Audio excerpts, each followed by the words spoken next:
This podcast brought to you by Hope 1032. The Hope Book Club with Katrina Rowe and Natasha Moore, because life's just better with a book. Welcome to the Hope Book Club with Katrina Rowe and Natasha Moore from the Centre for Public Christianity. It is our 20th episode. Woohoo! Yeah! So we're celebrating! Woohoo! And we're having a very, very Aussie episode. In fact, I think we need some Aussie music. Natasha, how about this?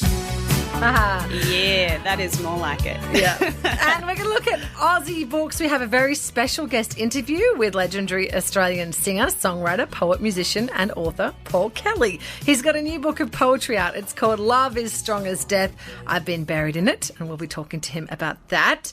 Natasha Moore has picked up The Yield by Tara June Winch, an indigenous story of a Wiradjuri elder facing his death and the return of his granddaughter who's been living overseas.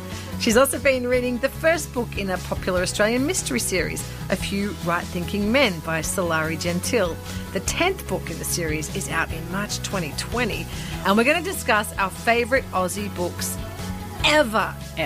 Big call, Natasha. Big call. Big You call. sure you want to do this? Well, I mean, it's not as big a call as it should be for me because, honestly, I haven't read as much Australian fiction as I would like. Okay, fair enough. And look, if you'd like to join in the conversation or share your thoughts, we would love to hear from you. Email bookclub@hopemedia.com.au. But first, let's hear from The Yield by Tara June Winch, read by Tony Briggs on audible.com.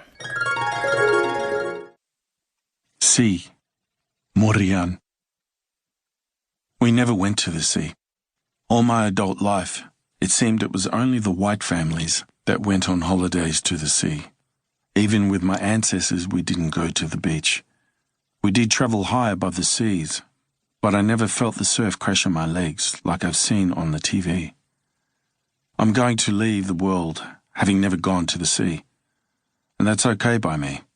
There are plenty of things I haven't done, and it didn't make my life any worse. I've never taken an aeroplane trip. I've never gone to another country overseas. Not like August. I've never lain under the house or climbed on the roof of Prosperous, or seen an opera in real life or learnt to play a musical instrument. I can't complain about this life. I'm a time traveller after all. If I could have changed things, though, I would have.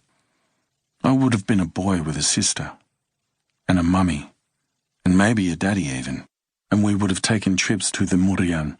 As far as I time travel, I never have come across my own mummy and daddy.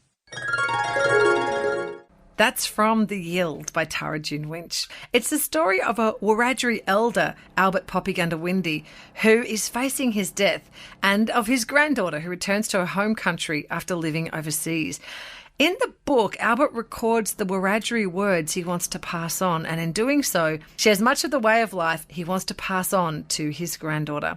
This is a book about Indigenous language, storytelling, and identity. G'day, Natasha. Welcome. Hi. So what is the meaning behind the title, The Yield? Well, there is a moment in the story in Albert's dictionary that he draws together, which is one of the kind of interwoven threads of this novel, where he talks about the English word yield, that it's kind of a reaping, like a taking from the land, that kind of thing, but that it has other meanings in terms of yielding, like bowing to something. So reading that bit, I did have that feeling of this is a significant moment that I need to internalize in order to understand this novel. But to be honest, it wasn't Was it to me that significant? Okay. So maybe I totally didn't get it. Okay. But I mean, it's a good title and it's a nice book cover and that kind of thing. Yeah, I like it. I suppose if there's one obvious difference between the way Aboriginal people manage the land and the way that, you know, white Western civilization has managed the land is that we have taken from the land. And so the yield kind of sums up that, doesn't it? That idea of taking things from the land. Yeah, because there is a kind of the yield, what you get, and there's yielding, like giving in. Yeah, now that you that double mention meaning, that does kind of represent the relationship. Yeah, okay. But cool. She doesn't overdo it, is what I'm saying here. Okay. Well, let's start with the main characters. Can you tell us about them? Yeah, so there's actually 3 stories interwoven here. The main character is August Gondawindi, so she's about 30 years old. She's a Wiradjuri girl, so she grew up on kind of the western plains of New South Wales, what are fictionalised as Massacre Plains is the name of the place. But she ran away in her teens. She's been living in London for maybe the last decade, and she hasn't been home at all. And her grandfather dies, and so she finally kind of comes home and has to deal with, you know, some of the demons of her past. So we find out that her older sister, Jeddah, actually disappeared when they were still children, and nobody knows what happened to her. So she's dealing with that trauma. There's a whole bunch of kind of intergenerational trauma going on in her family and obviously their wider kind of people. So interwoven with her own personal story and struggles and the kind of poverty and trauma that she's been dealing with, you have this dictionary, as you were saying, from her that her grandfather has been putting together. So he's this kind of absolute rock of the family who's just died. He's a really kind of warm, lovely character, actually, in spite of everything that he's been through and seen in his long life. And you know how kind of when they do something like, oh, this is a dictionary, like this is you have the chapters of the story, and then you have something that's a bit like literary and maybe it's hard to get through. And I kind of thought the dictionary sections would be like that, but actually I really enjoyed them. And he weaves his own kind of life story into these words, these Wiradjuri words that he's explaining what they are. So given that this Wiradjuri language is peppered throughout the book, did it give you a stronger sense of the Wiradjuri culture? Definitely. And he kind of there's this sort of mystical thread to his life where he's kind of been visited by ancestors and absorbed a lot of culture that he didn't get as a member of the Stolen Generations, that he didn't get directly in his upbringing. But there's just a real, you know, there's kind of the anger and the pain associated with that loss. But there's also a lot of joy and beauty in the way that he describes all that. And even, you know, it's not just the actual Aboriginal words. It's also, I think, Winch's prose. There's something very, you know, in the way that her characters speak and the way that Albert writes particularly. There are these kind of cadences that are, that seem deeply Aboriginal and at the same time have been fused with a very kind of literary, lyrical feel. Okay. So there's the prose is quite unusual in a lot of places, and I think very interesting and striking. Yeah.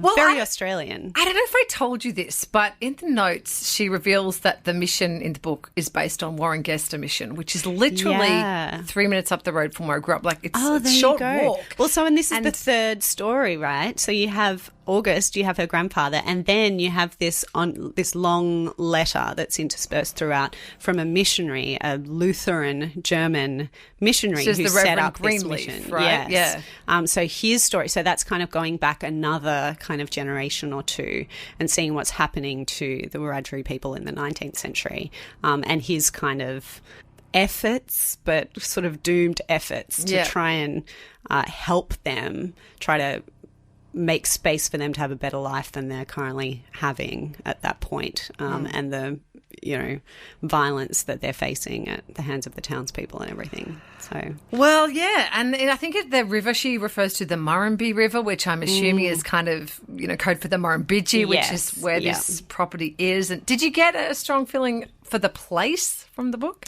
You really do. I, unlike you, don't have the personal connection with the place. I, you know, to be honest, I didn't look at the map. And as I was reading it, I mostly thought we were in Queensland, and it wasn't until I got to the end that I looked at the map and was like, oh, this is Western New South Wales. Yeah. But, you know, I'm very ignorant of the geography of our own country. And you're a city girl. Let's just put it that way. Yes, I am a city girl. So I thought it was beautiful, and her sense of kind of connection to this place and to her childhood. So at the same time, I was like, this is quite foreign to me. Her upbringing is very different to mine. But then there were these real points of connection, you know, partly just in the way that you remember things, what like that kind of the vibe you have about particular recurrent incidents of your childhood, and how that stays with you.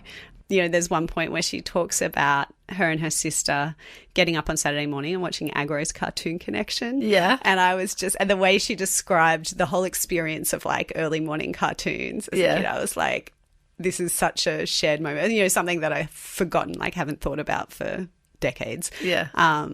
But that even though me and this fictional character are very different people with very different backgrounds, I really had that sense of like authentic, this is what childhood and reflecting on your childhood is like. Oh, that's cool. So does the book also have something to say about the power of words, given that it's got this whole dictionary component to it?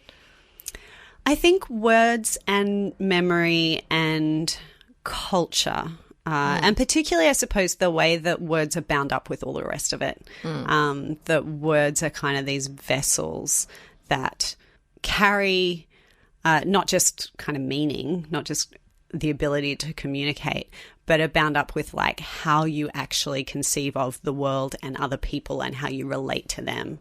So, you know, that's made most obvious in kind of the dictionary sections with Albert. But I think even the way that the different characters speak, you have August's kind of relationship with her aunties and her grandmother, who are these very strong women who've had like quite difficult lives. But the way that they talk to one another and the kind of warmth of their words and the strength of their bonds really comes through in the book in a way that I think that was one of my favourite things about it, was the aunties and their love for August and their refusal to put up with any nonsense. Well, a friend of mine read this book and absolutely loved it and was very moved by it. Would you highly recommend it as well? I think it is a brilliant book. I think it's an important book for people to read, and it really opened up layers of experience, and of the Aboriginal experience particularly for me, that I think more and more Australians should have that kind of internal access to be able to, you know, imaginatively enter into that. But it is quite, you know, traumatic, and it's not a super easy read. Okay. So it's not one that you could sort of go, oh, I love this so much. It's wonderful. It's more like... Yeah, my reaction is different to that. I do think it's a great book, but I think you have to be up for it. Okay. Yeah. So I have been reading Paul Kelly's new book, Love is Strong as Death. This was a birthday present to me, actually. It's a collection of poetry, and I will share my thoughts on it. But first, let's hear from the man himself. I caught up with Paul Kelly and asked him where he discovered his love of poetry. I sort of fell in love with poetry at school. In fact, we did Ode to a Nightingale at school. So that's a poem that's been with me, you know, since I was 16, so for nearly 50 years. I always loved Shakespeare, and of course his plays were written in poetic form. So poetry's been a companion to me for ever since my teens, and it's also informed my songs. So you know, lines from poems have sort of snuck into some of my songs right from the start. I came from a tradition of folk music, I guess. When I first started playing, I was playing in folk clubs, and in that kind of music, there's a lot of passing around between songs, images and phrases and stories. We'll move around from song to song, or you know, there's various versions of the one song, so everything's a lot more fluid. So I come from that tradition where you pick things up from other sources and pass them on. Yeah, well, it's probably hard to put into words, but what is it that you love about poetry? Why do you return to it? What is it about poetry that speaks to you? Well, a lot of poems are short, so, you know, they're things you can read in between other things. So, you know, waiting at the bus, or standing in a queue, or waiting for a friend. I mean, that's I've always sort of gravitated towards the short form, I guess. That's why I became a songwriter and not a novelist. Mm-hmm. But I also like the way that poetry, I like the concision of poetry and how it condenses, compresses language into something memorable. In fact, one of the best definitions I've heard of poetry is poetry is just memorable speech. So, and that's why it probably arose in the first place amongst humans, is that it was a way to pass on knowledge in a memorable form. So all our first literature was poetry. It was, from Homer and his great epics were sung and had regular rhythm, so they were easy to remember. Poetry's always been something to remember, and I find it sort of fun to try and remember poems. Yeah. I just want to talk a bit about the new book of poetry, Paul, Love is Strong as Death. Now, my husband gave me this for my birthday in December. I was absolutely thrilled. I'm loving it, really enjoying it. But it just seems such a tricky work to put together. How on earth did you decide what to include? First, it's a good question, and I sort of made it up as I went along, in a way.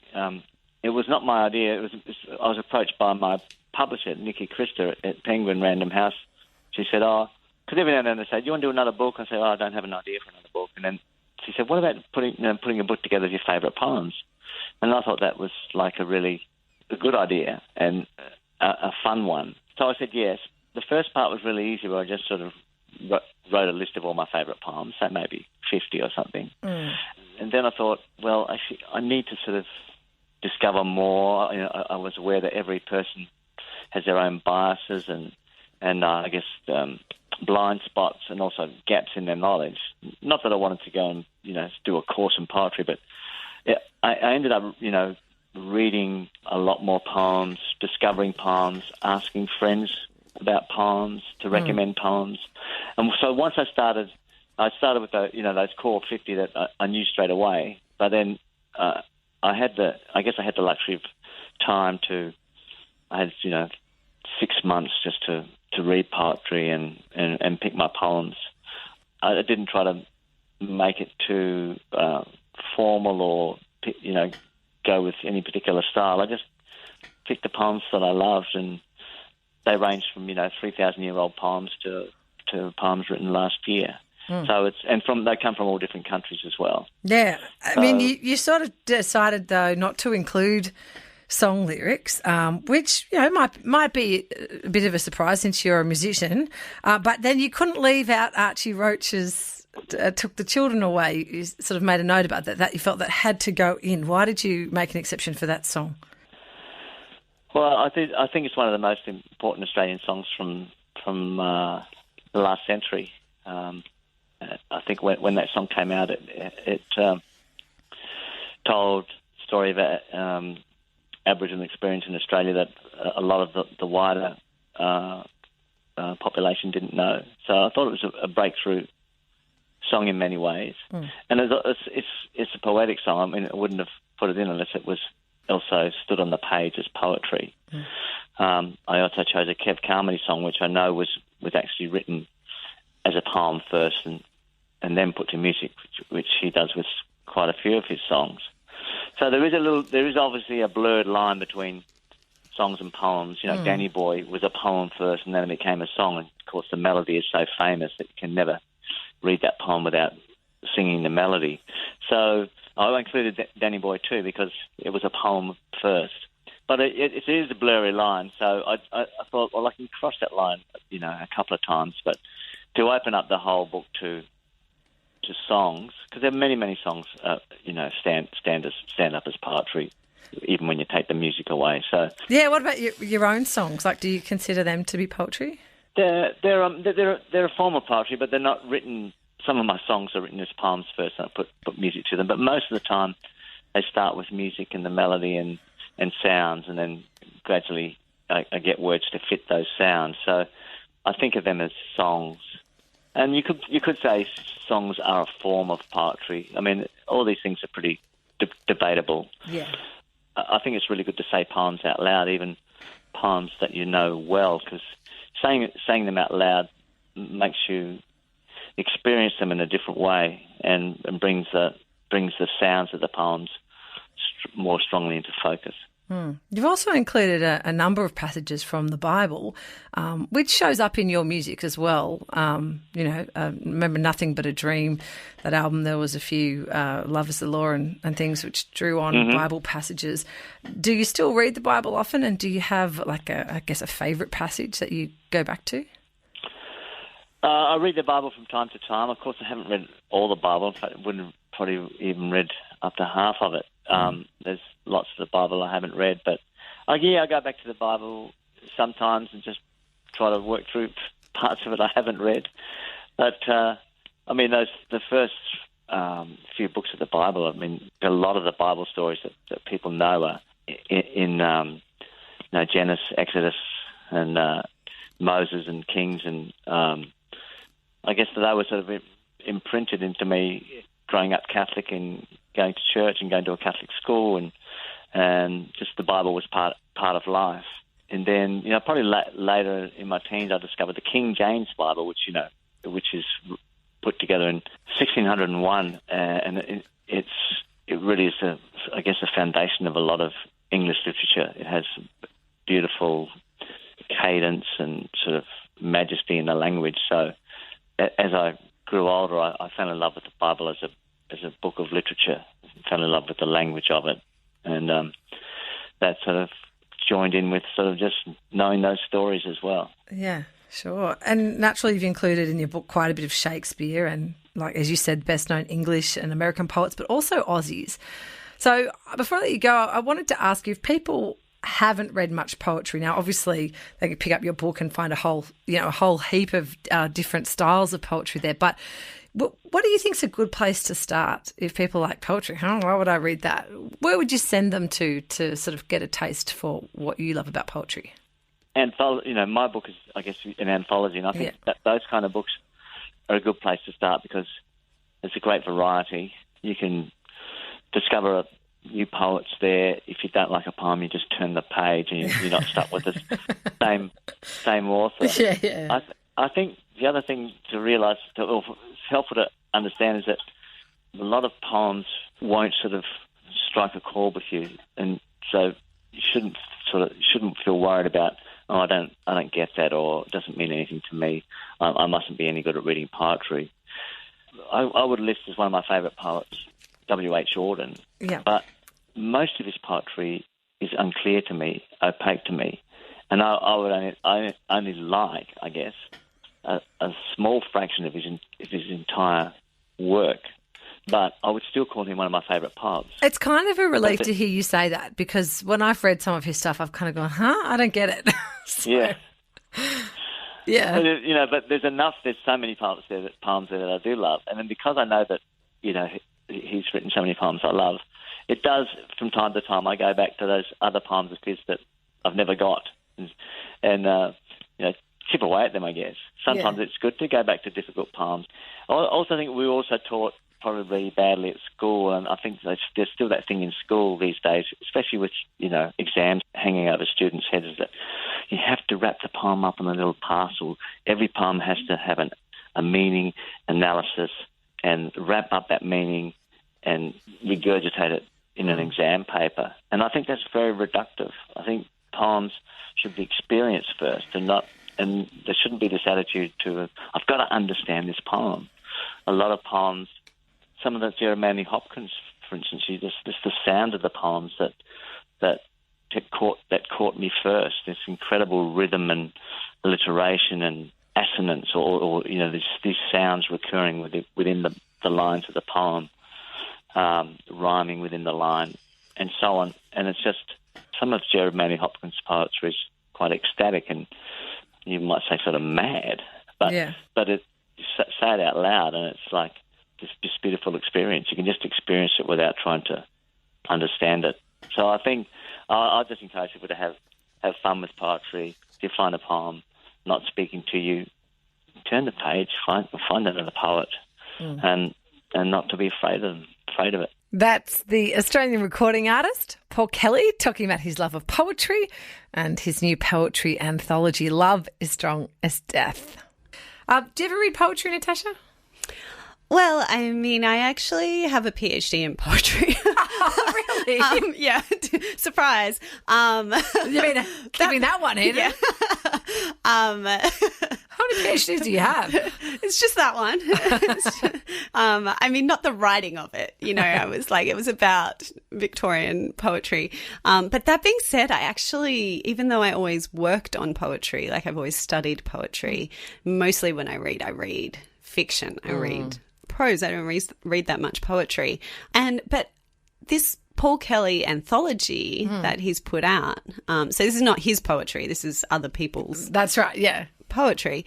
I feel as though everybody is reading it. I just keep hearing about it from lots of different angles. And so it warms my heart to hear that people are reading poetry, because it's not a thing that necessarily happens that much. Is that a new thing for you? I think it's great. I've always loved poetry, but I guess I haven't read a lot of it since I was younger. And I think what's nice about a collection like this from someone like Paul Kelly is it just makes it accessible. And his attitude towards the poetry is so relaxed. It's not like you have to sit there and analyse it. He's like, oh, just let it wash over you, you know, as he was saying in the conversation. So I think that really opens it up, that it's freeing to be able to go, you know what, I don't like that. Just read another one. Yeah. And well, this isn't the sort of book, I imagine. Are you reading it cover to cover, or are you dipping in and out? I'm doing both. Okay. So, you know, since I was given it, I every now and then just pick it up and read a few random things. But I have actually bookmarked as well the part that I'm reading intentionally. So while every now and then I pick it up and just read something random, I'm also wanting to read it. And I've discovered, Natasha, a good way to read this book is actually out loud. So I'm trying to read one after dinner to the family. Oh, yeah. Poetry is for the ear. Oh, it is. And there's stuff like Shakespeare in here, and there's Bible verses as well. And there's stuff that's really familiar, stuff you did at school, like La Belle Dame sans Merci, or, you know, Keats and Ode to a Nightingale and all that kind of stuff that you did. But there's also some really strange, modern, sexy, working class, you know, I mean, there's literally every type of poem that you could imagine in here. So any favourites? Oh, gosh, any favourites? Well, I have to say I've been someone that's always heard people rave about W.H. Auden, and I've always struggled. He's written so much, and a lot of it I can't understand. So I think what's nice with a collection like this is having stuff actually picked out for you, so that He's done the hard work. he's done the hard work, exactly. But look, I have to say I really love reading Shakespeare. Yeah. Classic. I know. I'm sorry. It's so boring to say, isn't it? Oh, what else? I'll pick something else that I didn't what's know a new before. discovery for you? Well, here's something beautiful. Yehuda Amichai, he's Israeli poet. It's translated by Ted Hughes, and he wrote a little verse called Advice for Good Love. And I particularly loved, after he gives the advice for good love, he gives the advice for bad love, which he says, an advice for bad love. With the love left over from the previous one, make a new woman for yourself. Then with what is left of that woman, make again a new love, and go on like that until nothing remains. Wow. I thought that was profound. Yeah. So it's a fun book to have, and I think it's a book that will last you a lifetime. Lovely. So Bring on more poetry. Yeah. All right, now let's get to the controversial bit, Natasha. What is your favourite Australian book ever? Look, it's a lot of pressure. The one that springs to mind, and I feel a little bit bad about it because it's so recent, but also I love it so much, is Boy Swallows Universe by Trent Dalton. I'll fight you for it. We can share a favourite Australian novel. Look, right? you can have it because you haven't read much Australian literature. So. Well, what are you going for if you're not going for Trent? It's funny. I did think I loved the Rosie Project, but it's not quite on that par. I think I would have to go with Jasper Jones by Craig Silvey. Yeah, I haven't read that one. So. Oh, that is so good. You're safe there. It is so good. Everybody says that. It really is. So in our family, my sister read it in like 2 days and then passed it on to my other sister, and she read it in 2 days, and they both were like, oh, it was awesome. So I'm like, okay. I just picked it up and then I read it in 3 days. Okay, I will do that. Yeah, it's brilliant. Well, you better justify your Trent Dalton. Why did you pick that? I think It is a book that is just so full of joy. And I think that's quite rare and quite difficult to pull off. And because it's not, it's in no way shallow. It's actually very, gritty and I think it was confession time because I know that everyone loves Tim Winton, but when I finally, not so long ago, sat down to read Cloud Street, I was like, I can see how this is incredibly brilliant, but also I don't really like it. There's something a bit grim or depressing. That's how I felt Winton. reading Breath. And yeah, sure. And I feel like Boy Swallow's universe is a bit like Winton in terms of the grit and the writing being so lyrical and stuff. Yeah. And yet joy. Yeah. So that's what I love about it. Good choice. Yeah. All right. So let's move on. Our next book is a murder mystery. We can't go too long without doing a murder mystery. That's right. They're hard to avoid. All right. This is an Australian historical murder mystery, A Few Right-Thinking Men by Sulari Gentill. This is set in the Sydney of the 1930s, the story of a gentleman artist who finds himself in the thick of a mystery after his uncle has been murdered. A Few Right-Thinking Men is the first book in a series which has already spawned 9 books, and the 10th one, A Testament of Character, is due out in March. I actually met Sulari Gentill at a writers' festival in the Snowies a few years ago. And Natasha, you won't find a nicer person. But I actually don't know that much about her. So can you tell us a little bit about the author? Well, I mean, you've actually met her in person. Yeah. I mean, certainly, like, in her bio, she comes across as really fun and interesting. So she was born in Sri Lanka, but she grew up in Brisbane and studied astrophysics and became a lawyer and then kind of quit law because she just wanted to write stories. And I think she lives on like a farm in the Snowy Mountains and like grows truffles. And well, it was actually at the Snowy Mountains Readers Writers Festival that I met her. It all fits in place. She was just lovely and very relaxed and excited about writing. And yeah.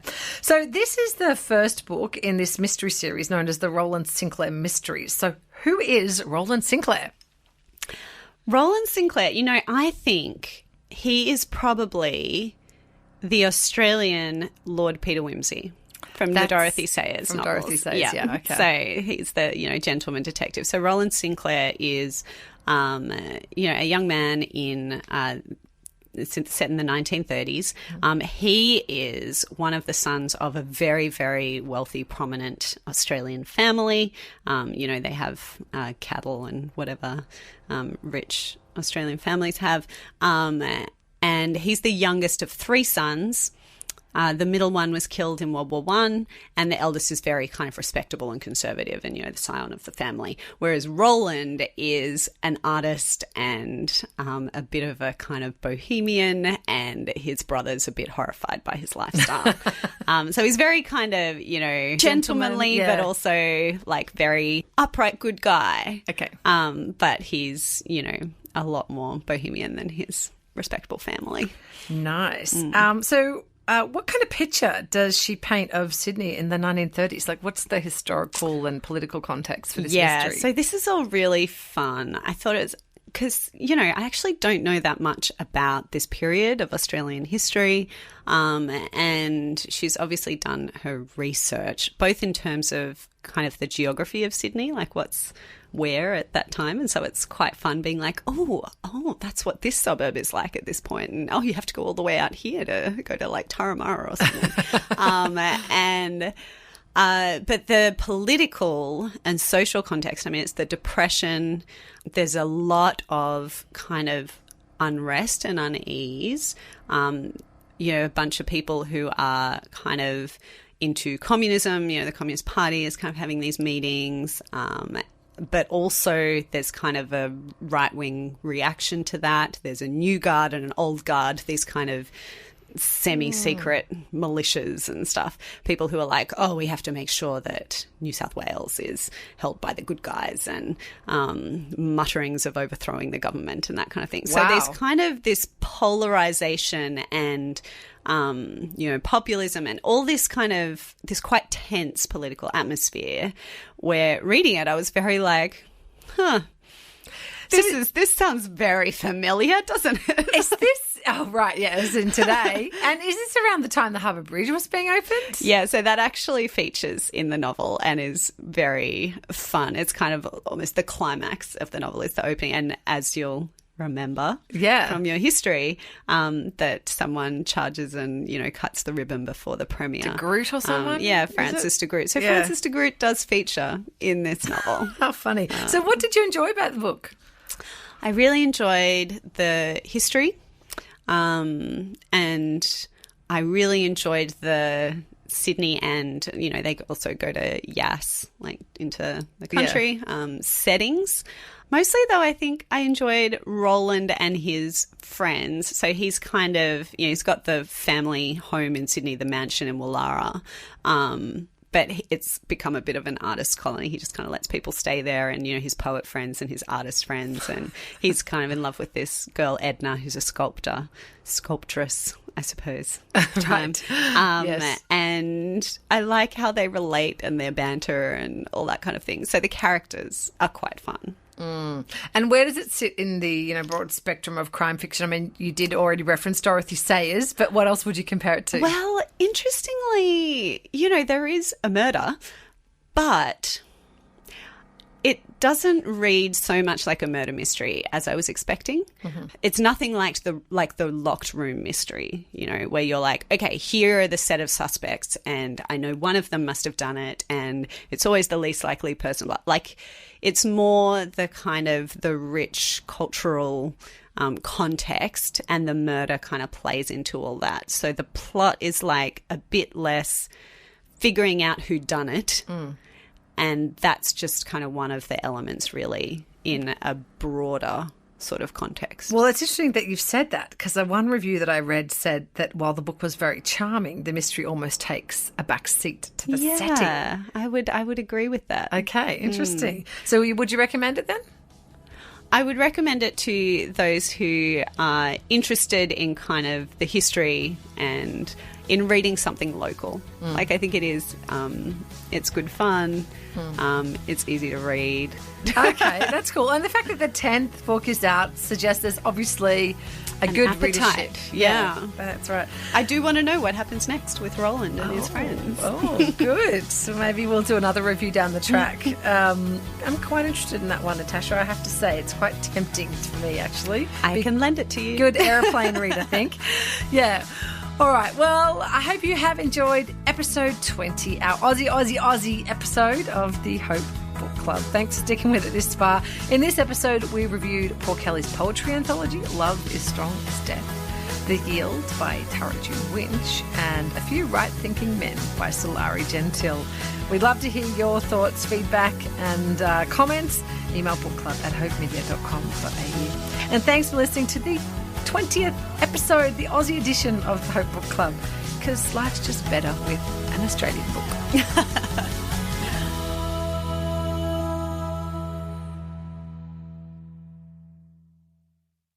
Thanks for listening. Start your day with life words. Subscribe to Hope 1032's free daily email devotional at hope1032.com.au.